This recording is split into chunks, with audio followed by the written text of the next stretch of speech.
Hello everyone and welcome back to another video. So in today's video I'll be continuing on with a few of my repotting kind of videos. So last one I did was dividing and repotting Sarracenia, and this one will be dividing and repotting Drosera filiformis. So this is the best time of year, as I've mentioned in my other video, about obviously repotting and dividing and propagating all of your carnivorous plants, especially the temperate ones, as they're dormant, so there's less effect in the growing season. Best time to do this is just before they come out of dormancy. Obviously if they're fully dormant that's okay too. I do most of my stuff anytime from November onwards. So I'm just catching up with the last few bits that I've got to do. So I noticed that my Drosera filiformis have started to regrow again, so they're starting to break dormancy out of their hibernaculas and showing the first signs of green. So I thought it would be the best time to do this now, just before obviously they fully wake up. So I'll be showing you in this video how I divided up my filiformis and how you could do the same with any kind of similar species. You've got the Drosera trachei as well, and obviously other variants of the filiformis. So hope you enjoy. Okay, so this is my Drosera filiformis, and this is the one I'll be dividing today. So you can see here it has got many different hibernacular growth points and lots underneath as well that are ready to divide. So you can see it's got 4 probably big ones there, and there's quite a few tiny little ones all clumped in around it. And as you can see, especially from the ones down the side, they are starting to show their first green lots of leaves, which show that they are obviously starting to break dormancy. So this is the best time to divide them and repot them, just before they come out of dormancy, early springtime. So we've had a lot of sunshine recently, despite also having a couple of frosty nights. So spring is definitely on the way, and I'm just trying to get through, obviously, repotting the last couple of bits of my stuff. So I'll be showing you how to repot and divide a filiformis in this video as well. So this is what I'm going to start using this one. Okay, so you want to start by taking the plant out of the pot, and to do that simply squeeze the pot and gently take it out. So just from this root system alone you could already see all this white stuff here. This is a utricularia, so you can see all the little bladders along the roots there as well, but I'll take all that out because I like taking all the moss off around the plant, especially when repotting. This moss isn't as vigorous as some of the other pots, but it's still nice to break it away. So first of all I'm just going to start by breaking all the soil around the plant, just to make it easier in order to make the divisions.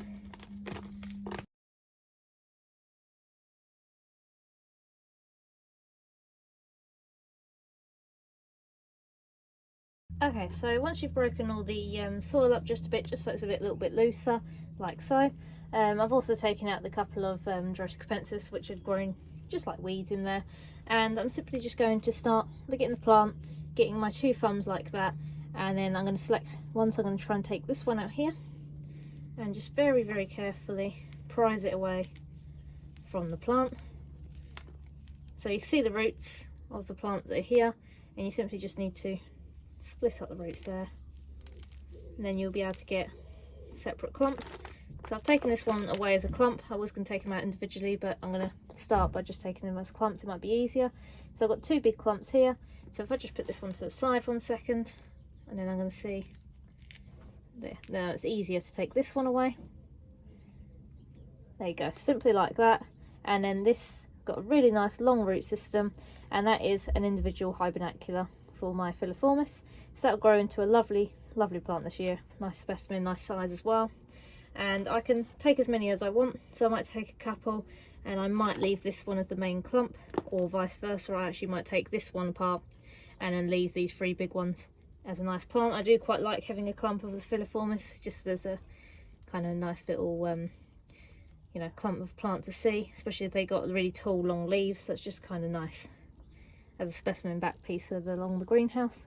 So you can see here some of them are a little bit more open than others. So this one here has probably got its first couple of Drosera leaves on there, as you can see, little Sundew leaves.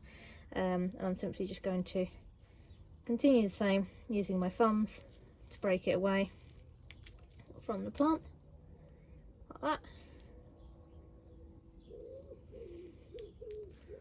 Take those 2 together. Go, and then split these 2 up as well. So as you can see, the root system should be nice and long. You can see the roots at the bottom there, and then I've got a couple more clumps So like I said, you can repeat this as many times as you want, and for as many plants. Might do a couple, just so I've got some spares, and then I will repot in a second and show you how to do that. Okay, so this is the end result I've got after dividing them up. So I've got several large clumps, and I'll probably keep this one as my main pot.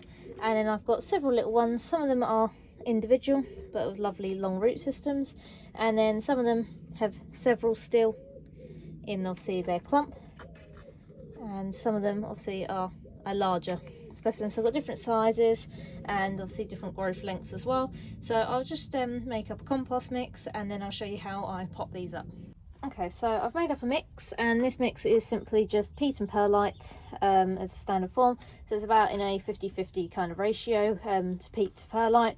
So this is just my normal mix that I use for most of my plants. I like to use this one for the filiformis. It usually works well, and it's what I've always had it planted in. So next I'll select my pot size. So for divisions such as this, which has got a smaller root system, I'm likely to use my 7cm square pots. And then obviously there's still touching the bottom there, but they're obviously hibernacula there. Fits nicely in the middle, and it's still got quite a lot of grow room for it. And then something that is a little bit bigger. So for example, a division here, like this is my clump division, with a longer root system, I will use my even bigger 9cm square pots. So they fit in there quite well, and they only just about nearly reach the bottom there. So they're quite a nice size pot as well for the hibernacula to grow outwards with. So I'm going to start, I think, with my own specimen. So this is the one I am going to keep, which is here. And first of all, I am going to scoop up a bit of mixture. So this is basically the same kind of method I use for repotting Sarracenia. So I'll get the pot like that with the media on the side, and then I'll place the filiformis in like so, and then I'm going to hold the pot with one hand, making sure to grip that there, and then using my other hand I am very gently going to place the rest of the mixture around the plant, and then I'll just tap it down a bit just so obviously the media isn't loose, like that, just so it holds the plant well and it can sit in the middle without moving. You don't want it so loose. And then I'm just very gently going to move it away. You obviously don't want to bury the hibernacula. They obviously need to be well out in the air, and obviously you can see where the growth points are coming through anyway. So you don't want to bury it any further than that. You kind of just want it to sit as a little mound. And then I'm just going to even out the media on the top here, like so. So this is the specimen that I'm going to keep. So it's got still quite a few growth points there, and there's even some tiny little growth points coming in the middle and at the side. So this is my probably largest clump I had, so that was my keeper one. The rest of them will all be spares. So I'll just show you how I pot up a couple of little ones as well, just as a guide, obviously based on the size of the divisions that you will have. Okay, so now I'm going to show you how to pot up a smaller one. So this is the one I'm going to use. So it's got a bit more of a fragile root systems, not as much, and obviously it's got a smaller hibernacula. So we'll just lay that there, and then using kind of the same technique that I did before, I'll get the pot, put a bit of media down the side, like that, rest the plant in like that and hold it, and then I will place the rest of the media around it. So with these ones I kind of lift them up a little bit higher than the other ones, just because they usually do slip down, especially when you're putting the media in, because it's a little bit weighty. So by holding it in the centre like that, and obviously elevating it a bit, when you press down it will eventually come in line with the media. So eventually you could hold it like that. So it might be a little bit wobbly, and then simply using my thumb I will gently guide it in, and then fill in any gaps that need to, and then it should sit right there. So then once you press it down, like so, fill in any of the bits at the top.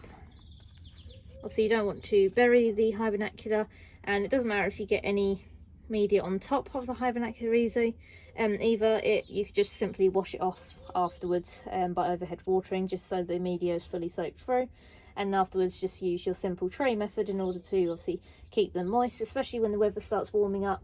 Obviously you'll need to water the plants more, so there should be more water in the tray, especially when obviously the plants are actively growing. So that's how I pot up the little one. So now I'll just pot out the rest of them and then I'll show you the end result. Okay, so this is what I got. I managed to get 7 divisions out of the 1 clump of filiformis. So as you can see, you've got many plants there, and now the sun's gone down a bit, it's a little bit easier to see the green leaves poking out of the hibernacula. So you can see here, obviously it's a brown cotton-like fuzz that they come from. So this one's probably a better example here. So this is how they are over the winter. They'll be all brown like this as a fuzz. You'll know whether obviously your plant has died off if it's squidgy and rotten. If it's nice and firm and more of a lighter colour, then obviously it is alive and well. And then when it starts breaking out of dormancy, you'll get these leaves like that, and obviously then it will get its long sword-like leaves obviously come spring and in the growing season. So as you can see, I've got quite a few good selection of divisions here, from obviously the larger divisions to the tiny division that I managed to get here. So I'll simply keep these in the greenhouse now, and then they will grow on and hopefully be a range of lovely plants in the growing season. So I'll keep you updated on these in my greenhouse videos, and that is basically all it is to it. Okay, so that is how I go about repotting and dividing my filiformis. So as you probably can see, it's a very similar method to what I use to repot and divide my Sarracenia, and it will be similar to how I repot most of my stuff, to be honest, including other species of Drosera and even fly traps, which I'm hoping to be my next video in the chain of repotting and dividing. I have done that video, I just haven't edited it or uploaded it obviously yet. So hopefully in obviously within a week, I'm hoping to upload at the moment like every week, just so obviously something, especially as it's coming up to obviously breaking dormancy, and it'll be soon be the growing season, just to help anybody who's looking to repot and divide their plants. So after that, I'm hoping then I'll be able to do a greenhouse tour, because it'll be just about the right time for everything to start poking out of dormancy even more. So it'll be a good way to compare to your own collections, and even in my previous videos to kind of see what everything looked like when it was dormant, and then obviously how then it looks as it's coming out of dormancy, just so you kind of know what to look out for. So thank you all for watching this video, and I hope you have a great day.